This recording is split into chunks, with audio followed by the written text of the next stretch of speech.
संजय राउत, फिर 15 श्री संजय राउत, हम लोग श्री संजय राउत प्लीज। सर, राष्ट्रपति जी के जो टाइम दिया उस हिसाब से राष्ट्रपति जी के अभिभाषण पर हम चर्चा कर रहे हैं।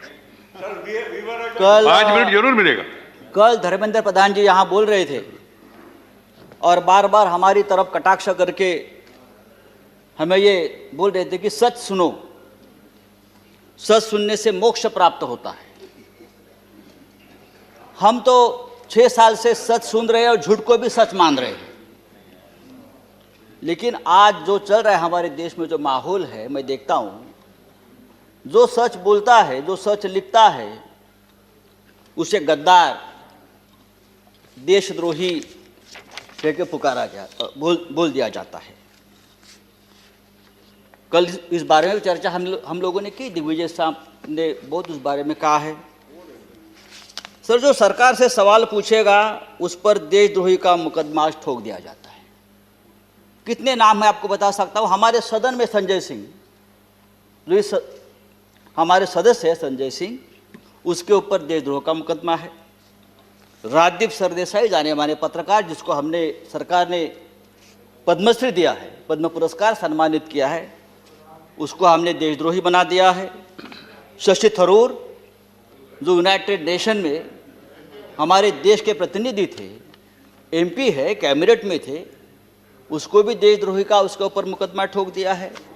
जो सिंघू बॉर्डर पर रिपोर्टिंग करने वाले मंजीत सिंह, धर्मेंद्र सिंह और भी ऐसे बहुत से पत्रकार हैं या लेखक है, उसको हमने इस कानून के तहत, देशद्रोह के कानून के खिलाफ मुकदमा ठोक दिया है। मुझे लगता है कि हमारे कानून के किताब में से सब आईपीसी धाराएं खत्म कर दी और सब देशद्रोही की धारा एक वही रख दी है। डोमेस्टिक वायलेंस हो तो भी देशद्रोह का मुकदमा आप ठोक देंगे। पंतप्रधान मोदी हमारे लिए आदरणीय है, देश के प्रधानमंत्री जी का हम सम्मान करते करते रहेंगे। उन्हें प्रचंड बहुमत मिला है देश चलाने के लिए, हमें मानते हैं, लेकिन बहुमत जो होता है वो अहंकार से नहीं चलाया जाता। बहुमत बड़ा चंचल होता है। हमारे मराठी के एक संत है तुकाराम, संत तुकाराम, उसने कहा है, निंदकाचे घर असावे शेजारी। उसका मतलब है जो आपका निंदक है, जो आपके ऊपर क्रिटिसाइज करता है, आपको आईना दिखाता है, वो आपके आसपास रहना चाहिए, उसका घर आपके बगल में रहे। लेकिन आज ऐसा है कि जो निंदा करे, जो टीका करे, आप उसको बदनाम कर देते हो। जैसे किसान आंदोलन, जिस तरह से इस किसान आंदोलन को भी बदनाम करने की कोशिश या साजिश चल रही है, मुझे लगता है देश के प्रतिष्ठा के लिए ठीक नहीं है, किसानों के लिए ठीक नहीं है, हम सब के लिए ठीक नहीं है। 26 जनवरी को लाल किले पर तिरंगे का अपमान हुआ, उससे हमारे प्रधानमंत्री बहुत दुखी हो गए, पूरा देश दुखी हो गया। लेकिन लाल किले पर तिरंगे का अपमान करने वाला जो कोई दीप सिद्धू है, वो कौन है, किसका आदमी है, उस बारे में तो आप नहीं बताते। वो किसका आदमी है, उसको किसने ताकत दी है, ये सिद्धू अब तक पकड़ा नहीं गया। लेकिन 200 से ज्यादा किसान इस प्रकरण में तिहाड़ जेल में बंद है और उनके ऊपर देशद्रोह का मुकदमा चल रहा है। 100 से ज्यादा आंदोलक जो युवा है वो लापता है।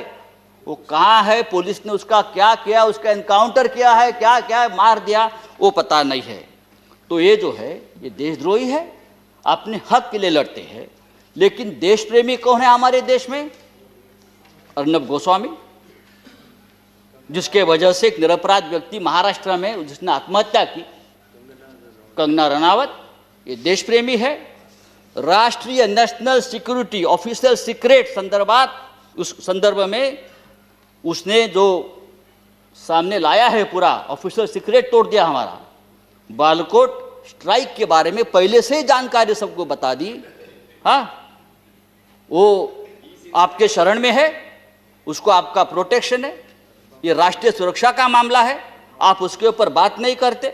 और यही आदमी, ये अर्नब गोस्वामी, जो हमारे मंत्री बैठे हैं वहाँ, प्रकाश जावड़ेकर जी, हम उसका आदर करते हैं, हमारे महाराष्ट्र से, क्या लिखा उसके बारे में, प्रकाश जी के बारे में जो उसने पूरा जो आप संभाषण जो डायलॉग आया है ना, तो एक कैबिनेट को भी ये ठीक नहीं है, हमारी सरकार को ठीक नहीं। एक मंत्री के बारे में एक टीवी एंकर जिस भाषा का इस्तेमाल करता, अरे हम छोड़ो, हम राजनीति में, हमारे बारे में आप कुछ भी बोलो हम सहन लेंगे। लेकिन एक कैबिनेट में एक हमारे मंत्री है, उस बारे में जो बात करती है, और आपको शर्म आनी चाहिए सबको, आप उसको शरण दे रखिए। तो ये जो चल रहा है ये नहीं चलेगा सर। राष्ट्रपति जी ने अपने संबोधन में कहा है, भारत जब जब एकजुट हुआ है तब तब उसने असंभव से लगने वाले लक्ष्यों को प्राप्त किया है, एकजुटता की बात की है।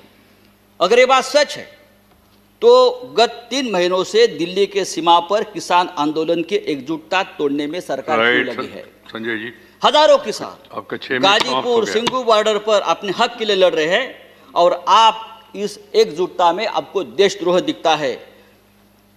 प्लीज। चेयरमैन सर, ये पंजाब, हरियाणा और पश्चिमी यूपी का किसान पूरे देश के किसानों की लड़ाई लड़ रहा है। वो सिर्फ 3 राज्यों की लड़ाई नहीं है, और पूरा देश उनके साथ है। तो उनको देशद्रोह कहना ठीक नहीं। ये पंजाब का किसान, हमारा सिख भाई, जब मुगलों से लड़ा तो हम उसे योद्धा कहते थे, जब अंग्रेजों से लड़ा तो हम उसे देशभक्त कहते थे। कोरोना वायरस में लंगर बांट रहा था तो देश प्रेमी था, लेकिन आज जो अपने हक के लिए लड़ता है तो वो खालिस्तानी हो गया, वो देशद्रोही हो गया। ये कौन सा अन्याय है? आप उसको रोकने के लिए बॉर्डर पर किले ठोकते हो, हाँ, वो बड़े बड़े बैरिकेड्स करते हो। ये बैरिकेड्स, ये किले का जाल अगर आप लड़ाक के बॉर्डर पर करते तो चीन की right Sanjay ji, please. Kilometre अंदर नहीं आती। मैं आपको बताना चाहता हूं सर, ये ठीक नहीं है। लेकिन ये आंदोलन जब तक जिंदा है तब तक हिंदुस्तान जिंदाबाद रहेगा। ये आंदोलन ही हमारी ताकत है, ये देश की ताकत है। Thank you very much. 3 कृषि कानून, श्री रामदास अठवले, श्री रामदास अठवले, ये 3 कृषि कानून के बारे में नहीं, मैं क्या करूं? आप बाकी राइट, राइट,